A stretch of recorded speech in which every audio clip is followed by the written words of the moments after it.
Okay. This is what we're doing right now. We're doing brake line. It was leaking fluid, brake fluid, and now we just put some new line in. And let me show you what happened here. Where's the old brake line? All right, this is it. Where's the other one? Alrighty.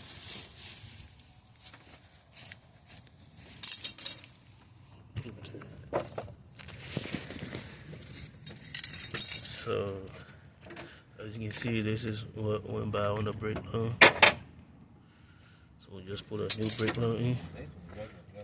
Both are line. That changed our buffer line with a new one right here. You see how smooth it is? And this is the kick right there. It's not leaking, man.